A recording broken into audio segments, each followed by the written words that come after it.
Hey, have you ever sent a cold email to your prospects but didn't get a response? That doesn't mean they're not interested. You still have lots of chances to get them to answer your emails. So in this video, you'll find out how to increase your reply and conversion rates with follow-ups.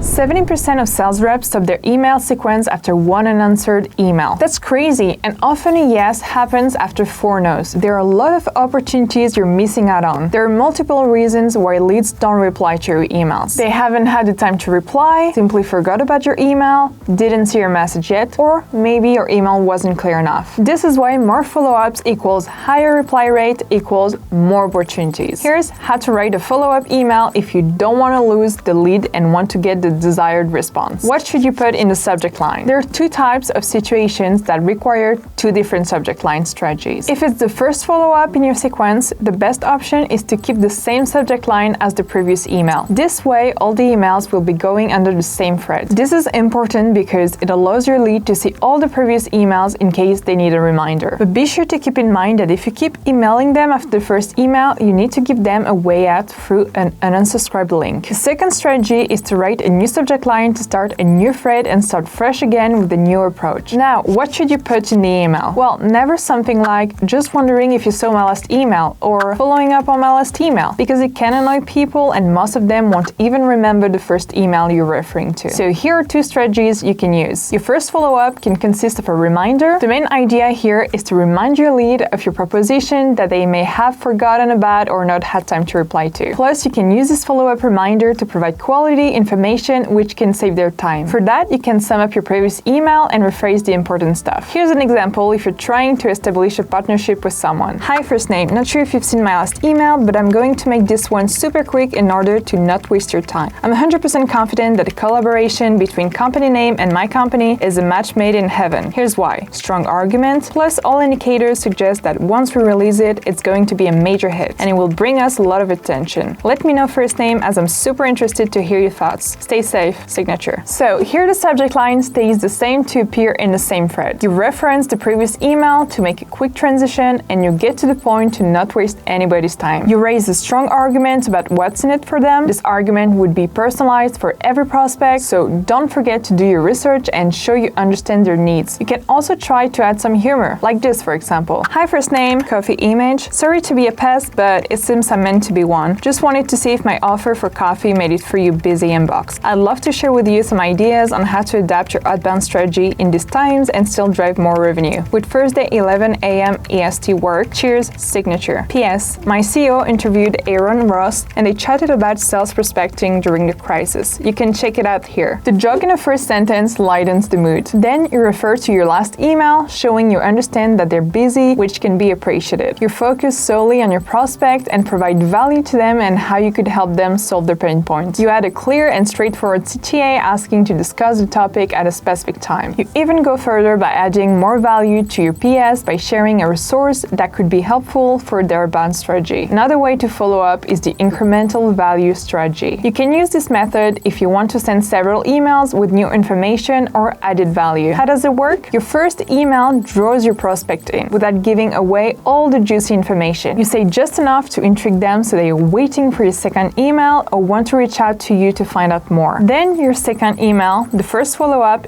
gives them more insight. You can include your pitch here so they can concretely determine how you can help them. Then in a second follow-up, you can connect the dots with complex data to prove how you will provide value for them. For example, let's look at this email. It was the second follow-up of an email sequence. If you want to see the breakdown of the whole sequence, check the link in the description. Back to the email. Subject line, how Zendesk booked 30 meetings with 1 email outreach campaign. What's up, first name? I want to show you one super interesting case study that you're going to love. Here's why. 60% open rate, 80% click-through rate, 30 meetings booked after the first campaign. This is how Zendesk is using lemlist to book qualified meetings at various conferences around the world and grow the sales pipeline. Here's the exact process. The video. The subject line has been changed to appear as a new email. It adds social proof. The prospect knows what they're going to find inside the email and it grabs their attention because that is something that could potentially interest them. For context, Next, the challenge is to scale their business and book more meetings. And if they see a successful company that achieved those results with your product, they're likely to think they can achieve the same. Then you get straight to the point in your email by sharing the case study because you know it's going to be valuable for them. It adds social proof since the campaign got the client a 60% open rate, 80% CTR, and 30 meetings booked. It could inspire them for the next campaign. The CTA here is clear. To click on the link to see the case study. On the page, the prospect will find a video plus a Calendly to book a meeting with you. So this email is a great example of how you can add additional value throughout your follow-ups. Let's see another example. Subject line, exclusive invite first name. Hello first name. We've selected company name campaign as our weekly what could this campaign be doing better roundtable. In essence, we choose one very lucky campaign and go through it top to bottom to see what we could do to help your project grow. We usually do a brainstorming session with 2-3 people from my team. I've attached a screenshot of our Zoom meeting below.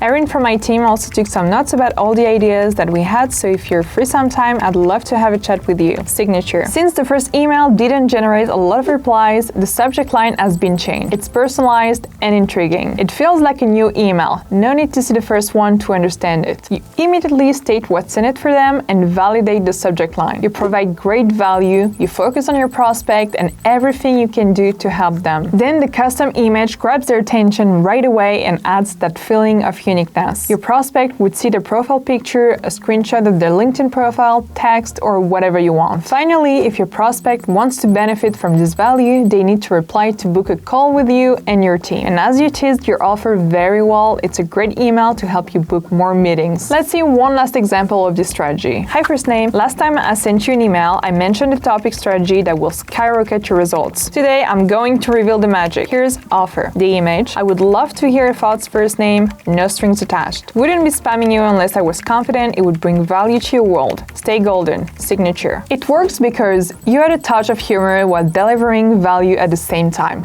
You quickly refer to your last email with the topic you mentioned for context. In your first email, you teased a great outbound strategy, then you waited for the follow-up to reveal the strategy. The CTA is clear. Click on the image to get the value and reply with what you thought about it. It works because you focus purely on providing value to your prospects. You confirm that with a touch of humor at the end of your email. Even if it's a follow-up, you don't try to sell yet. You're building a relationship with your prospects. But what if your follow-up is your first email? What I mean by that is imagine you met a prospect at a conference and you promised them to follow up. In this case, it's a good idea to be straightforward as they already know you and it's highly likely they will open your message. Look at this example. Subject line, thanks for our chat at event name. Hey first name, it was really nice to discuss topic with you during the conference. I thought this video would be interesting to help you dive even deeper into the subject since it highlights how solution. What do you think? Talk soon. Signature. For this kind of follow-up, make sure to not wait too long to send it. Instead, refresh the memory with the topic of the event or what you talked about as soon as possible. During your face-to-face, if you manage to tease the prospect without revealing your best secrets, this will give you the perfect opportunity to add a link that goes into detail. See in the example how you can add a resource to go further on the topic you discussed, but also mention a solution to a pain point to get the conversation going. Then tailor your call to action to invite the prospect to reply and continue the conversation. A follow-up can also be great if you want to send out information after a webinar. The lead has already expressed a clear interest in your content and created a relationship with you, so they will be much more likely to show continual interest. Let's see this example. Subject line, first name, quick question about my revenue-driven marketing webinar. Hey first name, yesterday you attended my webinar about revenue-driven marketing at a sales expert channel. Quick question, was it valuable for you? Did you gain some insight? Please share your feedback. I've also research your company name, it's me, and thought that might be valuable to you. The image, here's the list of content that might be valuable for you. Case study on how to generate $300K in sales opportunities from an account-based marketing program. Full channel B2B marketing framework overview. I would love to invite you to join my full funnel B2B marketing community here and connect with me on LinkedIn. Looking forward to your feedback. Signature. The subject line is very straightforward. You give context and your prospect will know what to expect from the start. In the email, you start by giving context, stating the fact that they attended your webinar. Then you ask your question. You ask for feedback, but focus on them. You want to know if it was valuable for them and what was valuable specifically. What's good here is that you're not only asking for something, you're also giving. You provided value in your webinar and you keep providing value in your follow-up. You show you took the time to research your prospect, which shows you really care. The custom image grabs their attention and confirms what you're saying. Plus, it feels really personalized. Don't forget to add a strong call to action in your follow-ups. It's crucial in every email you send. You need to give your prospect a strong reason to reply to your follow-up. Don't be vague saying things like, could we have a chat? Be clear in what you want them to do. And don't hesitate to personalize your CTAs. For example, you can provide a link to your Calendly so your prospect can directly and easily book a meeting. Be specific when asking for a call. Can we hop on a 15-minute call next Tuesday? Provide a link to a specific resource stating what they will find by clicking on it. Here's a short article on how to ensure good deliverability of your emails and optimize your conversion rate. Take a look. No matter how many follow-ups you send, your last one should most of the time look like this. First, it should be short. 2 lines can be enough. Usually, you wrap up your email sequence by asking if there is someone better to contact that is more related to the purpose of your email. You can just say something like, I see that you haven't been able to get back to me and I don't want to bother you if this email doesn't apply to you. Who else should I talk to? Or, hey first name, apologies for bombarding your inbox like this, first name. It seems you're not the right person to talk to about topic. Is there any chance you can tell me who's in charge of this? And don't worry, this will be my last email. Thanks in advance, signature. Here you deliver kindness by showing you understand you might have sent too many emails and that you appreciate they haven't unsubscribed still. Use the topic custom tag to make it absolutely clear what your email is referring to so you make sure that it's easy for your prospect to connect you with the right person. Whether they answer or not, this message helps establish good relations for the future. You're sending a signal that you're not too pushy and that you're only trying to address the right person. This also increases your chances of getting a response. And if you're redirected to someone else, you can mention that the first person pointed you towards them, again increasing your chances of getting a response. Now you know how to write a follow-up to get more replies, but what should be the delay between them? Keep in mind that a universal schedule doesn't exist, as it depends on the lead and the context of your email. But delays are essential as you don't want to harass your prospect, nor let them forget about you. We recommend sending at least 4 emails. Here's one typical framework we use. 2-day delay between emails 1 and 2, 4-day delay between emails 2 and 3, 4-day delay between emails 3 and 4. I hope this video gave you some actionable insights on how to write follow-ups to sign more deals. If you have any thoughts or questions, let us know in the comments.